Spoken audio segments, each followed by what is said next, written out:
In this lecture, we want to delve deeper into how we decide what content should make it into our dance classes. For that, we want to understand more about mental models and how they are structured. Imagine a mental model consists of a beautiful shaped artwork with various grooves and shapes, and that you want to share your understanding of these shapes to the best of your ability. How can you describe it to someone who has no picture of it? How can you help them form a useful mental representation of the dance? Let's say that the different grooves and shapes of the artwork consist of many small structures, and that these structures represent various ideas of the dance. A structure can be a well-known step, a rhythm, a technique, or anything else that exists in your mental model of the dance. Some of these structures are, in your opinion, absolutely fundamental to the dance. You consider them necessary, and if they were not present in another dancer, you'd question whether you share the same dance at all. You students need to learn these structures in order for you to be satisfied as a teacher. Other parts of your mental model are more like embellishments, forming the texture of the structures. They are perhaps not as important for your students to learn. Depending on your dance and the goals you have by teaching the dance, unless you have been given a list of standards that you and your students must master in order to achieve this goal, the list of structures you make can be very subjective. Let's share a few examples of structures taken from the Lindy Hop. We have the basic closed position pattern. We have the tuck turn, the sugar push, the swing out, and hand-to-hand Charleston, just to mention a few. But it's not only the move. We also have the way the backbeat and the shuffle rhythm create that fundamental groove of swing and how that's expressed in the body.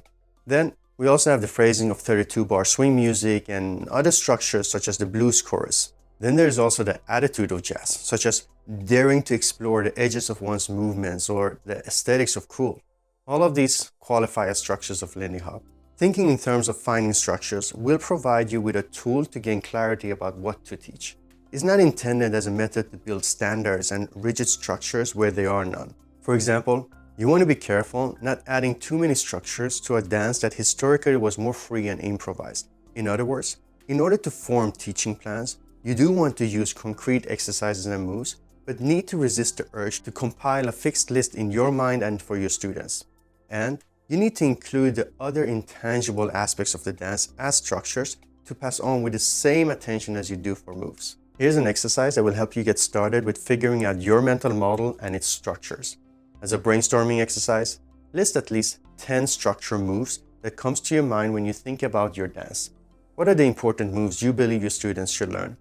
Don't worry about whether you pick the most important 10 or whether something else is more important. For now, choose 10 and know that you will go back over this list to add to it and make changes many times.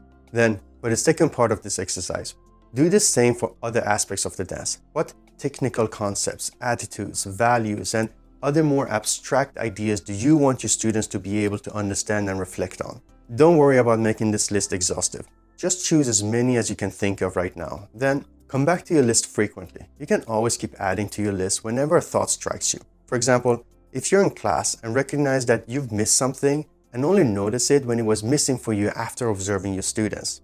We will end this video here so that you can get your thoughts down on a paper or note-taking app. Then, let's meet in the next lecture where we talk about the tools we use to deliver these structures to our students. All right, I'll see you there.